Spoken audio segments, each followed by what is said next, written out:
Naimbang na Agsapa Montañosa, and welcome to the show where we talk about relevant matters surrounding our Ili ay Calalaitan Mountain Province. This is the show where we get to listen, learn, and be informed of not only the government agencies, programs, projects, and activities, but understand insights from our private sectors as well. Kaya huwag na natin pahabain pa, kakailyan, tawag. We can go to a different world.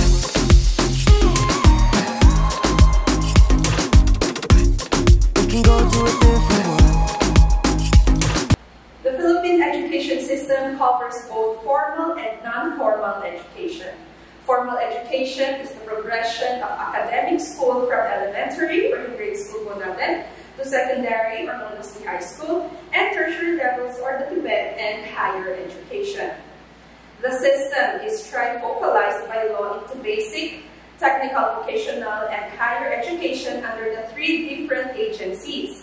The Department of Education, headed by a Cabinet Secretary for Basic Education, the Technical Education and Skills Development Authority, or TESDA, headed by a Director General for Technical Vocational Education and Training, and you have the Commission on Higher Education, or CHED, under the Office of the President, headed by the chairperson of a collegial body of 5 commissioners. So for this episode of Intapo Amuan, we will put into a spotlight, or we will put a spotlight on the government agency that provides technical education and skills development.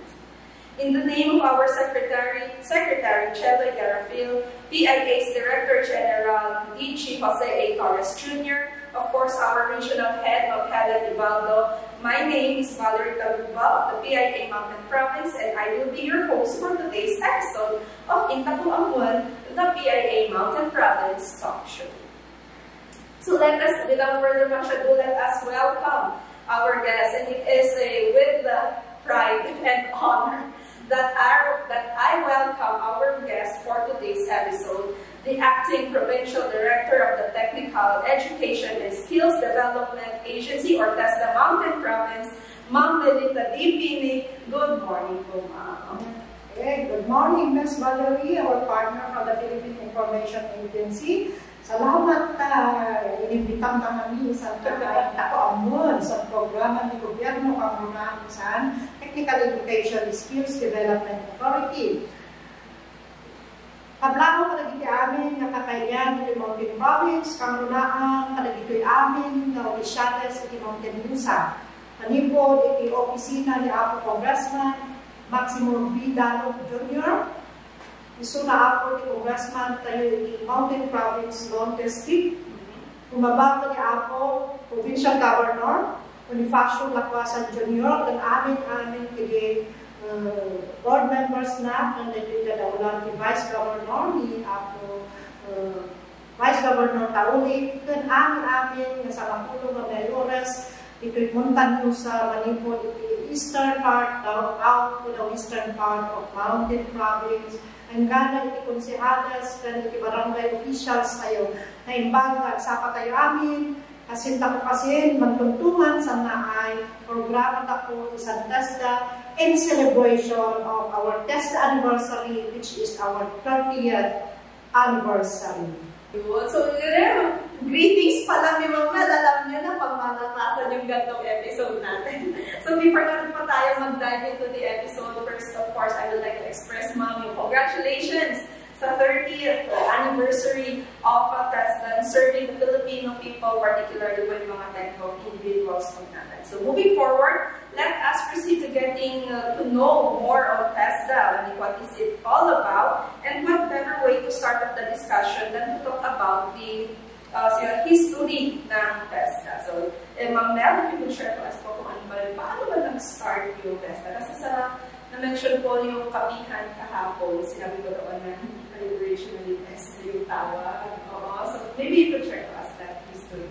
Okay, and the history of TESDA, alam natin 30th anniversary ngayon, meaning, hindi pala siya yung dating NMYC. So the Technical Education and Skills Development Authority was established through the enactment of the Republic Act 7796, which is known as the TESDA Act of 1994, which was signed into law by the President Fidel V. Ramos on August 25, 1994. Kaya yan, malapit ang birthday namin sa TESDA. Okay, on the 25th of this month. This act aims to encourage the full participation and mobilize the industry. So, meron tayong mga industry, sila talaga ang ating kaakibat. Our labor, our local government units, and technical vocational institution in the skills development of the country. So, TESDA is through the merging of the National Manpower and Youth Council of the Department of Labor and Employment, the Bureau of Technical and Vocational Education of the Department of Education, Culture, and Sports, pero naging DepEd na ngayon. And the apprenticeship program of the Bureau of Labor and Employment of the Department of Labor and Employment give birth to TESDA on August 25, 1994. So TESDA is mandated to integrate, coordinate, and monitor skills development programs. For it also structure efforts to promote and develop labor manpower and uphold skills standards and competency standards. It also developed an accreditation system for institutions involved in middle-level manpower development. It will fund programs and projects of technical education and skills development. That's why we have the scholarship program. We will be discussing that later. We will be proceeding to the TESDA programs and services. And last for all is we will be assessing the trainers training program. So overall, the TESDA mandates manpower in skills plans, sets appropriate skills standards and tests, coordinates and monitors manpower policies and programs, and provide policy directions and guidelines for resource allocation for the technical, vocational education, and training institutions in both private and public sectors. TESDA has evolved into an organization that is responsive, effective, and efficient in delivering myriad services to its clients. To accomplish its multi-pronged missions, the TESDA board has been formulating strategies and programs geared towards yielding the highest impact on manpower development in various areas and industry sectors and institutions. Yun pala talaga yung history ni TESDA. So hindi siya parang born out of like a resolution. It is a combination of yung mga previous na mga offices. Yes. So meron ka dapat tayo, baka may additional na tayo. Yan na lang po. Kaya po ngayon, we have a localized educational system. Kaya si BASIC, that is under DepEd, and then Tibet is under TESDA, and the higher education is for CHED. Kaya ang TESDA po ay hindi po siya eskwelahan. It is a government agency overseeing the implementation of the technical, vocational education and training. Kasi pag andyan pa sa labas, may nakikita ka, kasi di ba TESDA kayo? May eskwelahan kayo? Very good. Kaya ngayon, maganda itong talk show natin. Please, ag-iinam mo kayo akin. Tayo ba na sa mga yes. Pag nakikinig na primary programs and services. Ayun. So, misconception sa TESDA is one of the misconception is eskwelahan din na yung TESDA, which is not. Hindi po eskwelahan ng TESDA. It's a governing body po tayo. So, na-mention yan kanina ni Ma'am or na-touch niya na pa-upway na segue na rin po natin sa na-touch ni Ma'am na mga programs, projects, and activities niyo. So, before we go through that naman, baka pwede po natin i-share din po ano yung mga services that our Filipino people can avail from TESDA. Okay, sa TESDA po meron tayong mga scholarship, ay mga programs. Primarily itong school-based programs. Itong school-based programs, this refers to direct delivery with the provisions of technical vocational education and training in the country. So here in Mountain Province, actually we don't have just the administered school, but we have the seaside. Okay, which is formerly the Provincial Training Center, which is under the center-based program. So the school-based programs are the example was the by using the School of Arts and Trades, but because of these new institutions, which was with separate legal basis na ating for the Lira State Institute of Technical Education. So we are catering, we have 6 campuses in CAR. We have the Ifugao campus, the Mountain Province campus, the Kalinga campus, and the Abra campus. And we have also 2 provincial training centers. That is the Apayao Training Center, Provincial Training Center of Apayao, and Provincial Training Center of Tengke. So that falls under center-based programs. So parehas din po, kung ano ang i-cater nila ay parehas din. You will be catering technical vocational education and training, but it is under center-based program. Another one, ito po yung patong-putok sa atin kasi malalayo ang ating lugar sa probinsya ng Mountain Province. Ito po yung sinasabi natin community-based program. Ito po yung community-based training for enterprise development programs, which is primarily addressed to the poor and marginal groups who cannot access or are not accessible for formal training provisions. So ang karamihan na clients natin dito ay itong mga na-out of school youth, itong mga unemployed, itong mga farmers, and other special sectors in the community, which is purposely to design to catalyze the creation of livelihood opportunities and enterprises, which is assess partner agencies such as local government units, non-government organizations, and people organizations in other agencies, meaning this is a partnership program with all the agencies and all stakeholders in the government. Another one is the enterprise-based program. Actually, we need to focus this enterprise-based program to support dito sa mga ating mga small enterprises para din makapag-implement din sila ng mga apprenticeship program and learnership programs within their enterprises. So if we see enterprise programs, are the training program being implemented within the firms or within the companies or enterprises. So we have programs under this, we call it apprenticeship programs, which is a training and employment program involving a contract between an apprentice and an employer on approved apprenticeable occupation. So ang apprenticeable occupation natin should be approved by the Department of Labor and Employment.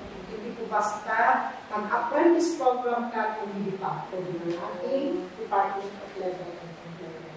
And another one, ang maganda dito ay demand ito ng ating mga industry. Kasi you will be going to be trained as manpower. Okay? And it is also a participation of the employers, the workers, and the government, and even the non-government agencies. Yan ang magandaan sa ating enterprise-based program. If we see apprenticeship, this will from more than 3 months up to 1 year. And for the learnership program, this is also a practical training, as we call it, the on-the-job training with a learnable occupation not exceeding 3 months. Okay? So, meaning 3 months and below po ang kanilang pag-stay doon sa isang enterprise to learn the skills, knowledge, and the work attitude na pwede silang masweldohan doon sa minimum wage, which is 70%. And then, ang maganda pa dito na benefits ng isang enterprise space, we have registered or recognized learnership program and apprenticeship, meron pong benefits doon sa tax exemption.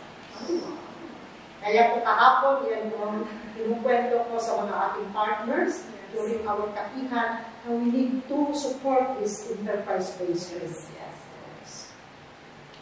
Another one, so dito sa scholarship program, this is actually under the school-based program, okay? But we need to distribute the scholarship program school-based and even the center-based in mga institution-based natin.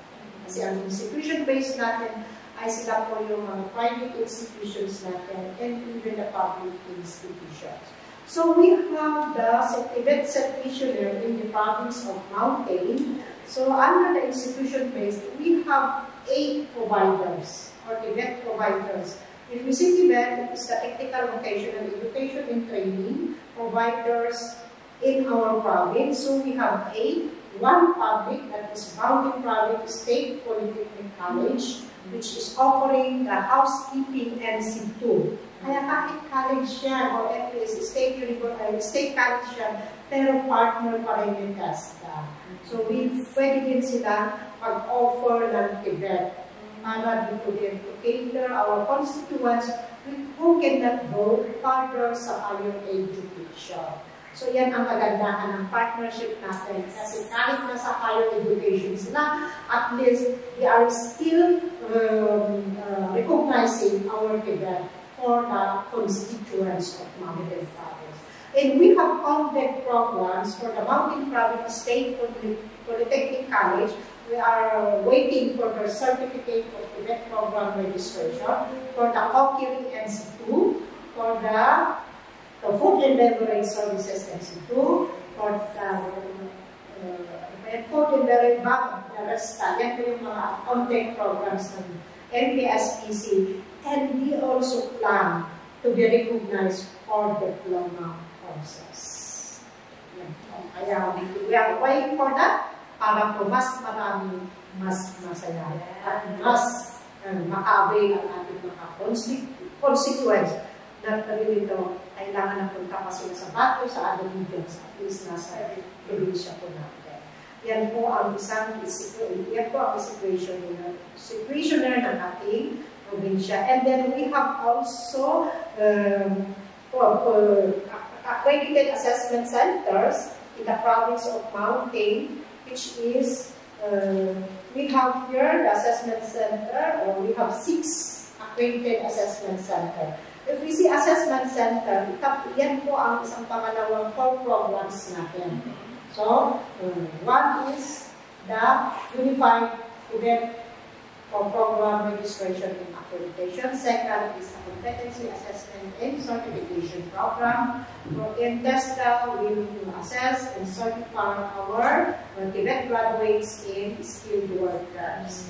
So, who will cater the assessment and certification program are the accredited assessment centers of the province. So, we have 6 assessment centers in the province.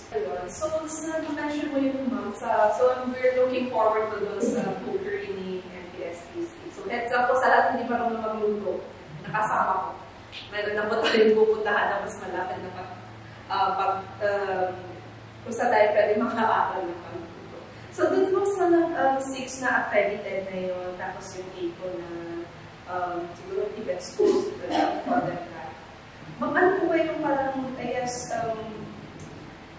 this is what I've been meaning to ask actually nung sa katihan. Pero ngayon na siya na-formulate yung tanong. Kung ano po ba yung siguro means to be accredited? Kung ano ba yun? Kasi, and if wala po bang, say for example, ako po, may kakayahan po ako na mag-provide na ganitong, sabihin na po natin, driving. Say for example, I have the means. Tapos, I think Caliber also provides driving. Paano po ba natin na make sure na walang pag-aagawan ng mga schools or ng mga students sa mga TVET schools? Actually, we are putting in place ang ating mga TVET institution or ang ating technical vocational institution. Tama na yan, Ms. Valerie. To ensure that we need to consider yung ating capacity. absorptive capacity ng ating mga institutions. Okay? Meaning, one is yung enrollment. Another one is yung ating facilities. It should be competitive with facilities. And then another one is the quality of training delivery and the quality of training. Yan po ang maging competition sa kanya. Okay? And then another one is yung resource allocation. So, and then another one is yung geographical location. Kung ano yung mas malapit sa it's up to the group tayo for the students. Ayun. So, rest assured po tayo pag pumunta po kayo dito is pagpunta ka din sa isang TVET school, the same quality will be given as compared to one. So, it boils down kung saan na lang kayo mas malapit sa kanila. Kasi, ang ating mga institution, bago po sila na-register, they have undergone a series of requirements. We have a lot of requirements before they will be awarded a certificate of TVET program registration. That is the proof that they complied with the standards for program registration. And we have a learning compliance audit of our institutions to see to it that we are complying with the standards in the delivery of technical vocational education. Kaya, by coming this coming September, we will be having a one-week compliance audit of our technical vocational institutions. There you go. So, hindi lang ito basta-basta na bibigay sila ng training. Mayroon din audit and report of compliance. And I believe na yung compliance nila ng is hindi lang siya basta-basta na. It's under a great scrutiny din yung ano nila. So, moving forward po tayo, no? Na-mention na po natin or na-discuss natin yung mga services offered, how about yung mga let's talk more about sa programs, projects, and activities that the TESDA has. Okay, actually, our secretary laid down a 10-point agenda, and that will be our Bible for the delivery of the TESDA programs and services. So, we have the 10-point agenda, we have the TESDA sa barangay, we have the review of TESDA training regulations. They prioritize the marginalized sectors by providing training programs, continuous monitoring of the training program implementation, enhanced online application, promotion of rural enterprises and area development through technical vocational education and training programs. This is for the scholarship programs coming dito sa promotion ng rural enterprise at saka itong ating area development. And then youth entrepreneurship is to address itong ating mga sangkot ng kabataan na they should have to undergo capacity building and for TVET and then the certification of their skilled treasurers. And then we have also the TESDA Industry Exchange Program, that is the forging of mobile industries para po sa ating skills development ng ating mga trainers sa ating mga PBIs. And then, of course, itong halal TVET. Kaya kahapon, we have conducted the halal awareness. Doon pala natin nakikita pag halal, hindi pala porque Muslim ka o porque Kristiyano ka. Pero, we know that, we are aware of it na ang halal pala yung napakaganda. Excuse me. Another one, the last one is strengthening and regeneration of the internal structure of the agency. Being one of the 10-point agenda, ang pinaka-focus po natin ay itong TESDA sa barangay. Okay? Itong TESDA sa barangay kasi is caters ang ating mga grassroots level. Okay? Yung grassroots level po natin, either in terms of community-based training programs, we need to capacitate itong mga barangay level natin, yung mga potentials na trainers natin na andun sa grassroots, kasi ang tinitingnan lang natin ay yung nasa institution-based na trainers. We need also to address recognize ang ating mga community-based trainers. Kaya we conducted a 5-based trainers methodology para sa ating mga community-based trainers. And another one is in partnership sa mga barangay local government units and municipal local government units para po makapacitate itong mga barangay officials, itong mga barangay workers. Like for example, sa barangay workers, yung mga health workers nila, yung mga barangay panels. So we are focusing now also to address the needs ng ating mga barangay workers para po sa kanilang capacitation in certification. Kaya hintay-hintay lang po ngayon, kaya unti-unti ginagawa ng TESDA, kaya nagawan po ng isang focus itong certification ng ating mga SK treasurers to become a certified bookkeeping MC3. Kasi nasa kanila SK Act yan. It is one of the provisions that the SK treasurer should be trained in bookkeeping MC3. So, we have here the 10-point agenda which is laid for us in TESDA to implement. Ito po yung una, yung TESDA sa barangay. Ang TESDA sa barangay aims to provide access to scholarships and free skills training programs among different barangays. Kaya mas TESDA sa barangay. So, kanina, nasabi ko na ang TESDA sa barangay ay hindi lang free training programs. It is one also to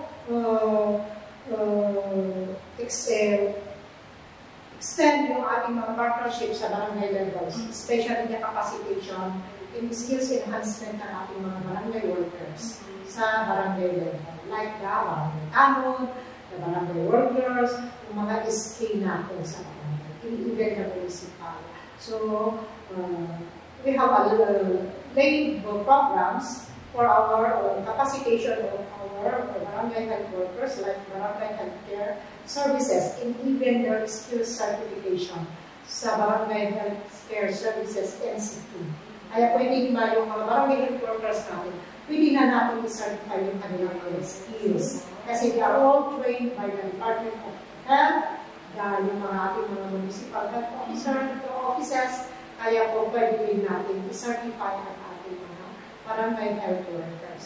And we are hoping that this coming September, if it will be postponed, we will be having certification or national certification ng ating mga barangay health workers dito sa Mountain Province. And at this moment, we also implementing the training for bookkeeping NCP sa ating mga SK treasurers and even yung mga interested sa bunyang kabataan members. Hindi lang po nakalimit yan sa mga SK treasurers.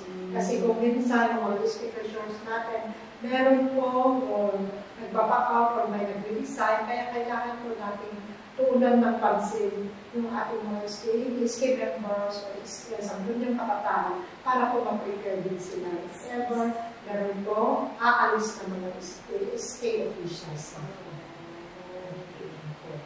So, on the scholarship programs, which is part of this TESDA sa barangay, we have a lot of scholarship programs in TESDA. We have the type of scholarship programs, or in one is itong Training for Work Scholarship programs. So, ang Training for Work Scholarship program po natin, this is a type of scholarship program para po sa ating which provides immediate intervention to produce the living skilled and certified workers and fill out the vacancies in key industry sectors in the province. So, for example, we have a lot of industry workers not certified. We can provide them a free assessment, including a competency assessment and certification of workers. So, we have 120 slots, approved slots for the TWSP to cater itong competency assessment ng ating mga workers, skilled workers, na hindi na dapat na kailangan pa mag-training.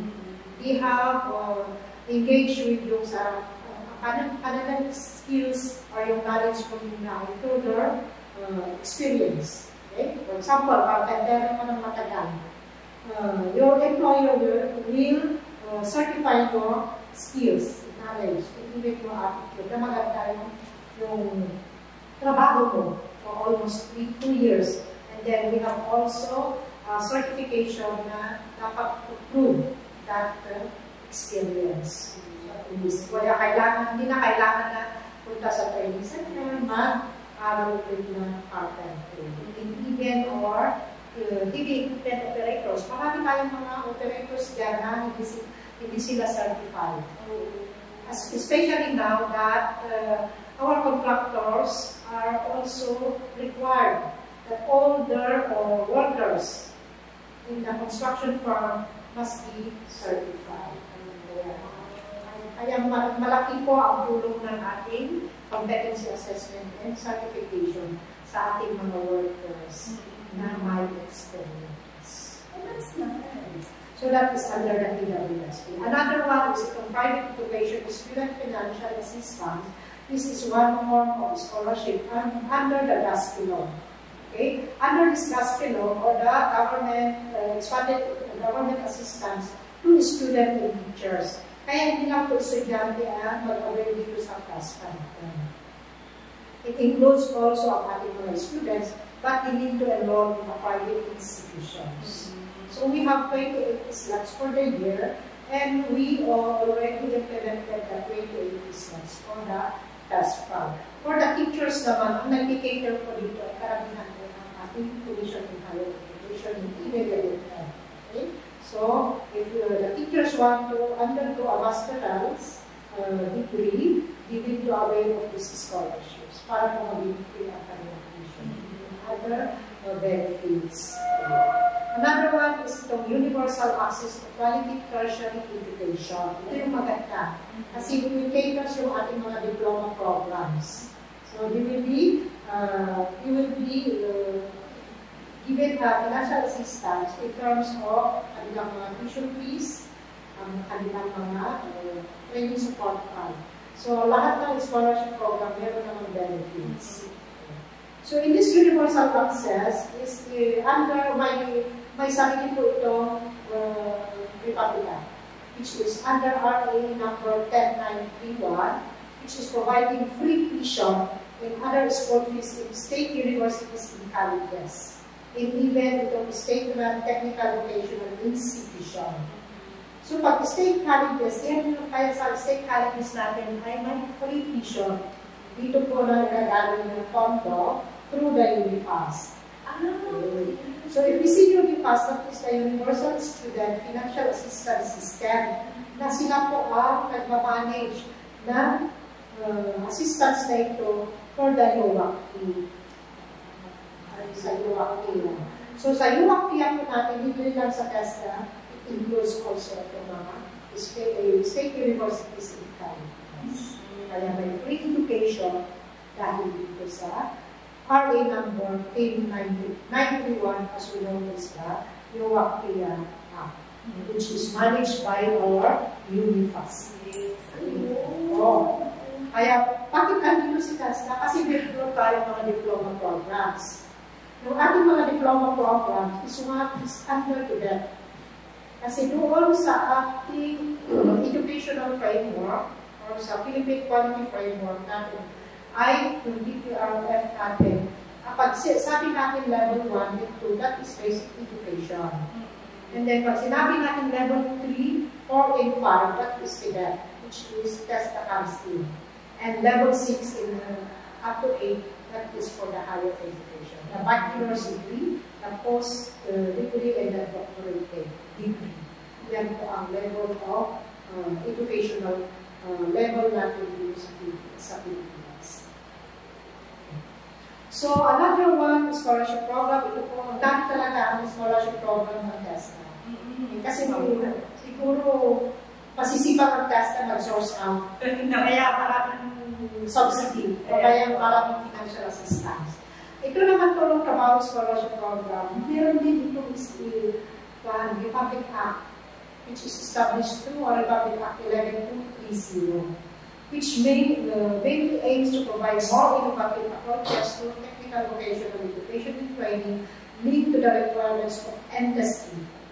So, kaya ang industry, we need to address yung unemployment and job skill mismatch ng ating mga selective training programs to qualify for sectors. Kaya po ito ay offered po ni Senator Villanueva. Sinasabi natin, that's the one. Yes. So, another one is the Special Training for Employment Program. Ito po ay a community-based training program that seeks to address the specific skills in the community. Ito po yung source out from other legislative partners.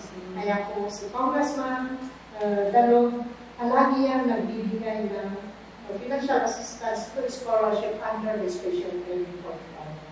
So, we recognize his support to this scholarship kasi sinasama niya yan sa kanyang move under the soft tax. Kaya yearly po meron tayong subsidy for this Special Training Program. Yan po ang ating mga types of scholarship program which we are implementing here in Mountain Province. And more po ang mga Sara? Yes, marami pa na talaga. So, dito sa scholarship programs natin, baka sinasabi mo, bakit ba parang walang sinabi si ma'am na benefits? Okay? So, syempre meron. Pag may scholarship programs, may benefits din. Ano yung mga benepisyo na dapat natin malaman sa itong sa scholarship programs natin? So, the benefits are the following: the free skills training, meaning, as we call it, the tuition fee. Kasi we are paying also expenses. Yeah? Expenses para sa trainers honorarium, para sa training supplies and materials, para sa maintenance ng tools and equipment, and of course, para sa administrative costs. So, ang free skills training varies according to qualifications.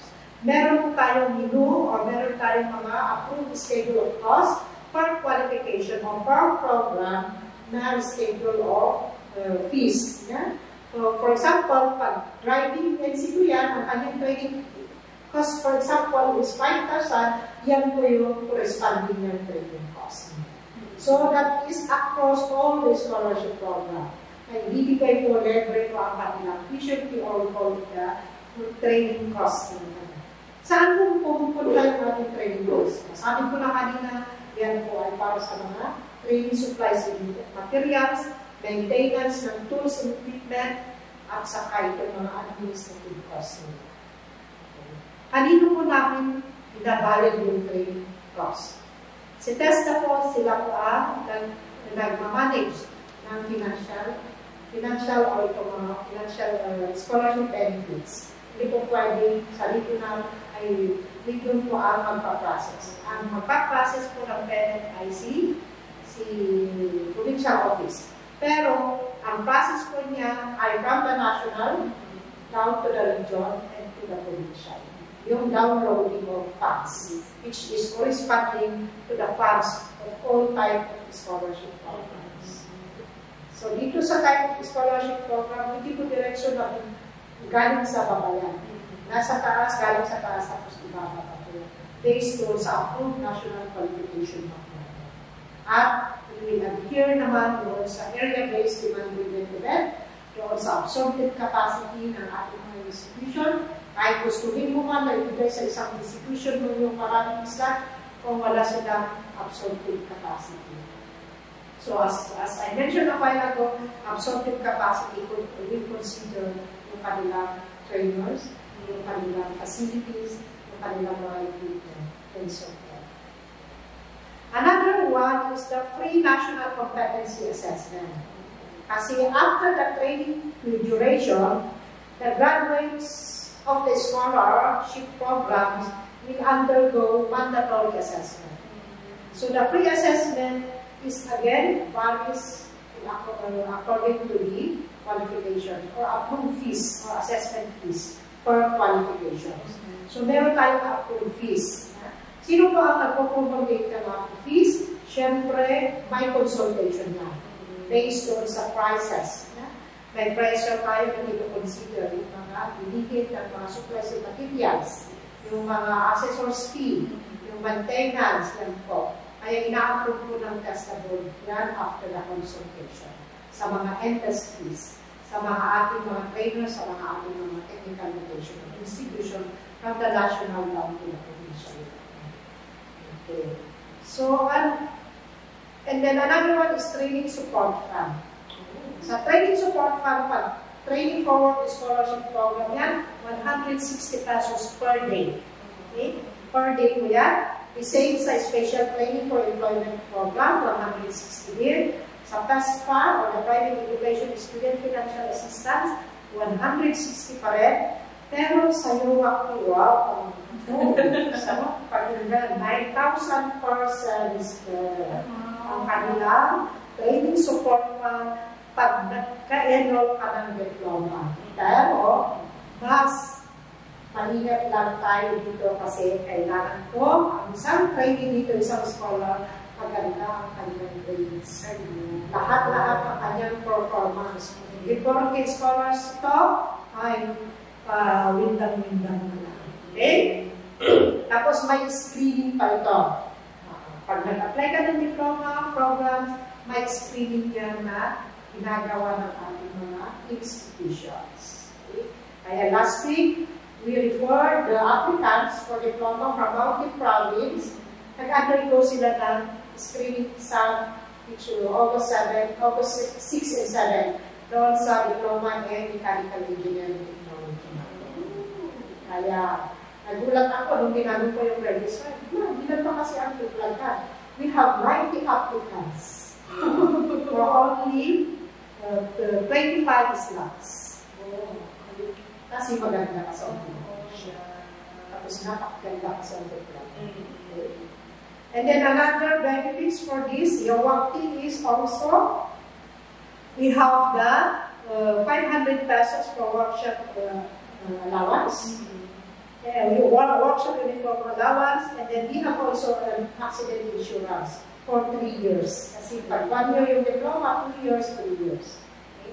Depende po ang na-recognize na diploma programs.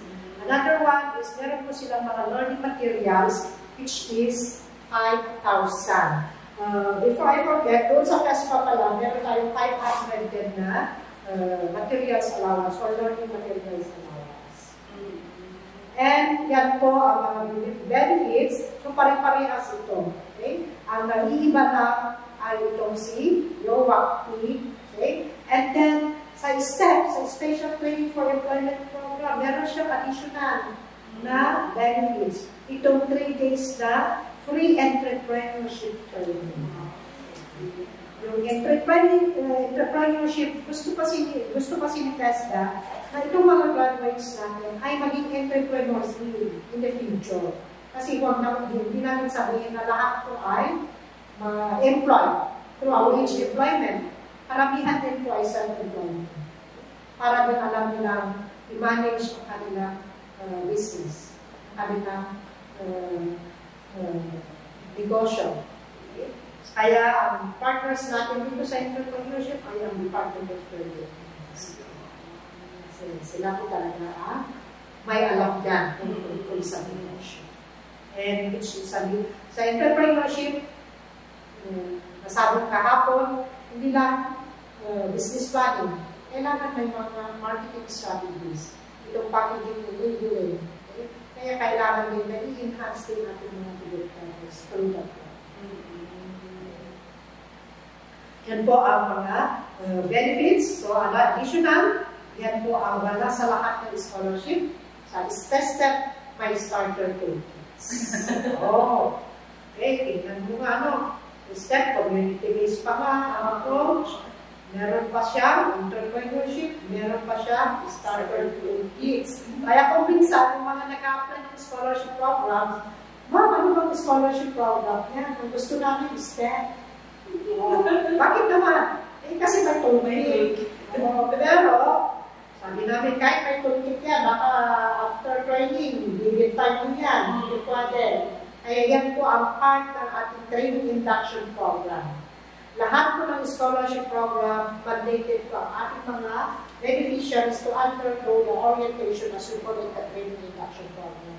So that we will be oriented on their responsibilities, on their benefits. Yeah? The do's and don'ts.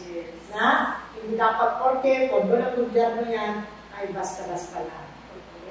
Kasi pag pondo ng gobyerno yan, magpasalamat na tayo kasi we have a lot of assistance from the government. And then, in the end, yan din ay pira natin. If we are paying our taxes, in return, we are receiving naman ang ating mga serbisyo na binibigay natin sa mga constituents. So yan po ang benepisyo sa scholarship programs. Kaya po, sa mga gusto po mag-enroll, meron po tayong mga scholarship slots for Mountain Province na na-approve for the year, which is as of August 9, we are given 1,143 slots. Okay? A total of slots, but we already enrolled 982. 982 people enrolled, so we will have still balance of mga 200 plus. Kasi 1 yan. So 982 may balance pa. So our utilization rate as of this moment is 85.91. Utilization rate meaning all sa approved slots from January to first quarter to second quarter and third quarter, meaning we reach out 85.91% utilization of that approved allocation. Kaya ang galing natin mag-implement. Kasi hindi pa natatapos ang third quarter, naka-85.91% na tayo. Kaya sana po meron pang darating para po tawag sa ating fourth quarter. Kasi ang implementation phase natin ng scholarship is quarterly na yun. Kaya meron pa kayong natitira na scholarship for third quarter na hindi pa na-implement. I want to provide us yung sa ating mga nakikinig dito sa ating talk show na meron pa tayo grade and pastry production national certificate level 2 na 75 slots.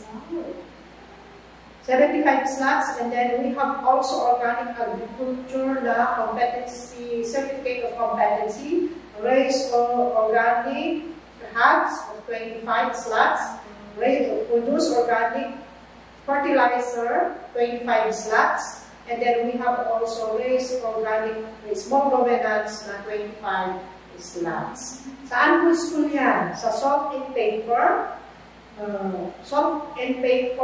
Agriculture and Learning Center dito po sa Sagada. So mag-enroll po tayo doon ng grade and pastry, ongoing po ang enrollment. Bukas po, magkita-kita tayo sa multipurpose building for the national event enrollment. Kasi National Textbook Day po natin bukas sa multipurpose building in celebration of the 30th anniversary through the World Cup of Opportunities. Another one, we have also Mastery NC1. We have 22 slots. And then construction painting, we have 25 slots. This is offered by Cordillera State Institute of Technical Education, Mountain Province Campus, located in Sabangan, Mountain Province, which is formerly the Provincial Training Center.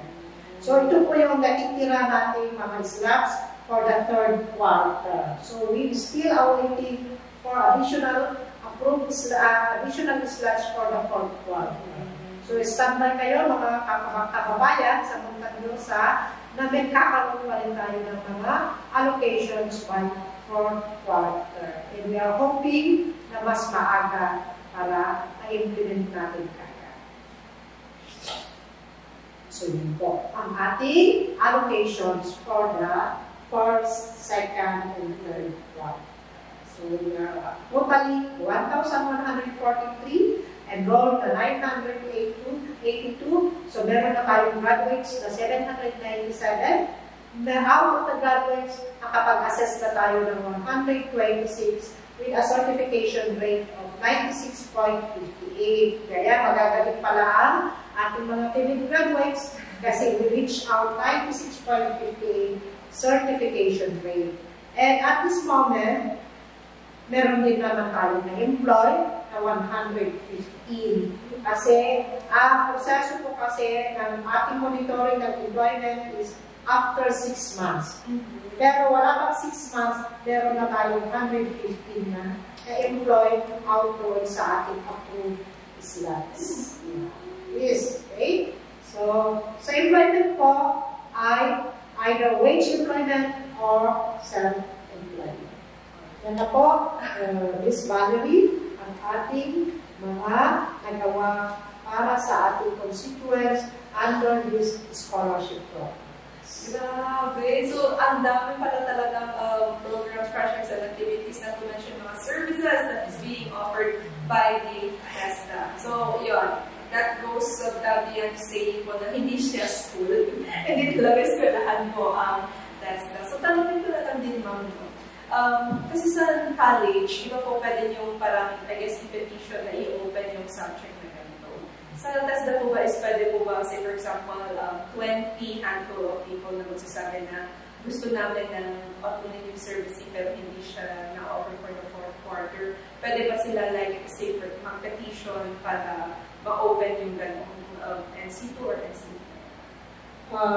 What you mean, Ms. Valerie, pwede ba natin i-cater itong mga interested, Yes, interested constituents or beneficiaries to undergo that certain program?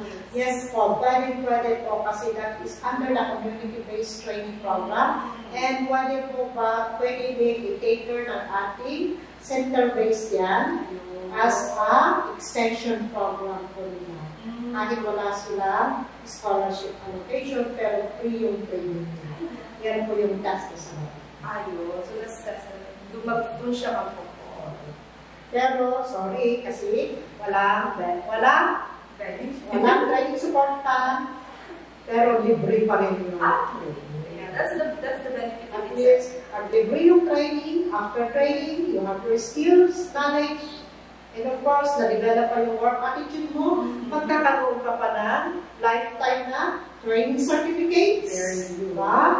And then, pag meron kang training certificates, pwede ka pang i-certify ni TESDA para po maging certified mechanic ka, or maging certified driver ka, or maging certified carpenters. which will lead into employment.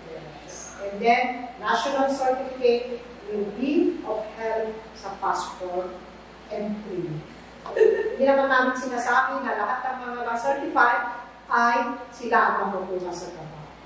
Kasi pero that is an additional qualifications. Lalo ngayon, nag-open ang TESDA ng maraming mga instructors sa mga lahat ng campuses na seaside. Ang qualification standard na sinasabi doon must be a national certified yung applicant. Kaya po, talagang importante po.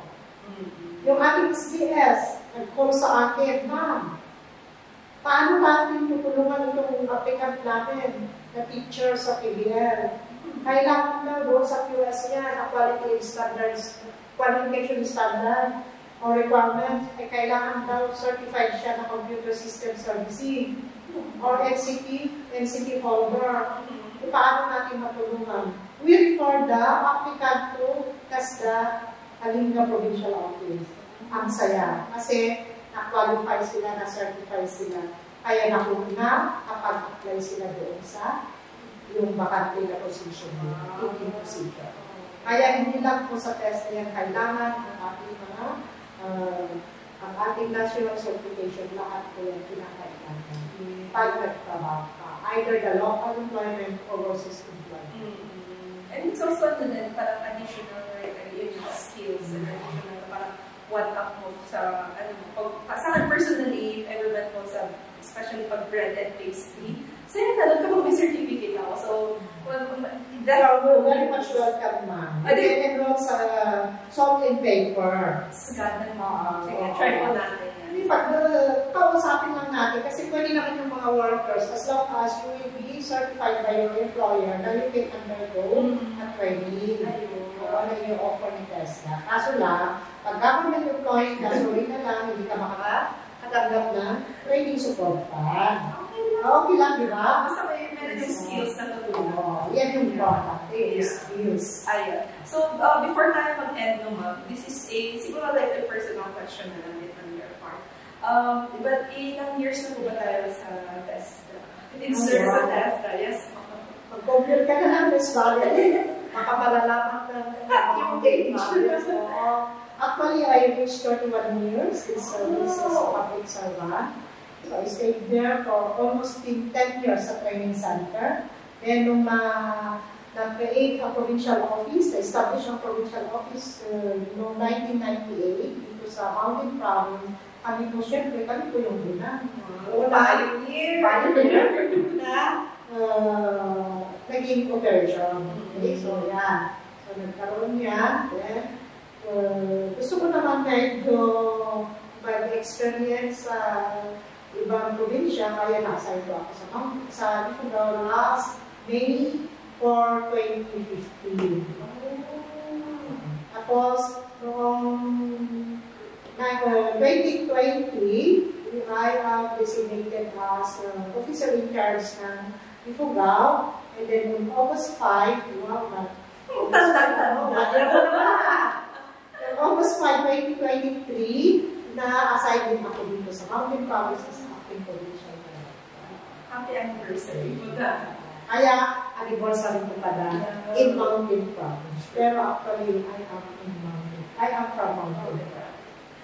So sa 31 years in TESDA, yung tanong ko po, ano po yung in your professional opinion, being in a part of TESDA for 31 years, ano po yung impact ng TESDA sa community, especially na po from being, from yung the 10-point agenda na ngayon na nakasunod sa TESDA sa barangay, community-based, ano po yung impact ng TESDA sa ating community? Actually, in my stay for 31 years, I can see an impact kasi po noon, hindi talaga kilala ang ating NYC noon. Ang may alam lang sa NYC ay yung ka-age-mate ko lang. And then, even sa TESDA, parang medyo it takes me years the TESDA to be known. Pero dahil dito sa maraming programs, lalo sa scholarship programs, yan po ang nag-promote sa TESDA programs and services. Doon po nakilala si TESDA, doon sa national certification, through the competency assessment and certification. Nakilala si TESDA doon sa scholarship program, nakilala si TESDA doon sa maraming opportunities at saka partnerships sa mga local government units, sa mga industries natin, from the national line agencies, stakeholders natin. Tapos, nakilala din si TESDA, doon sa TESDA abot lahat. Lalo ngayon, sa TESDA may lingap ay, sa TESDA lingap ay maasahan. Kaya, you are serving in the heart, dahil kailangan kong maging mabalik kami po sa lahat-lahat.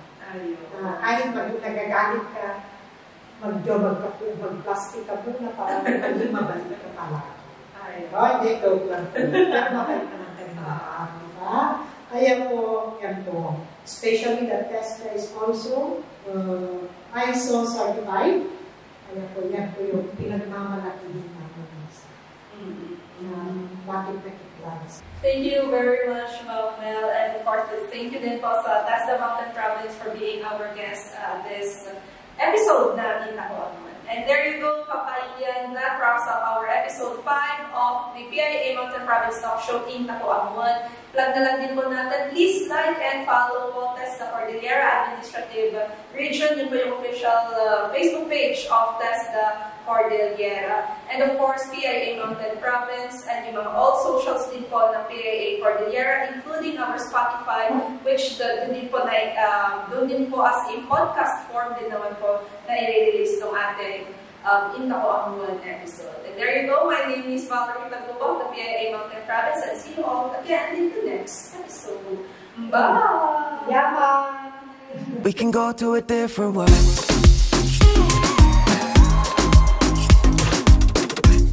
We can go to a different world.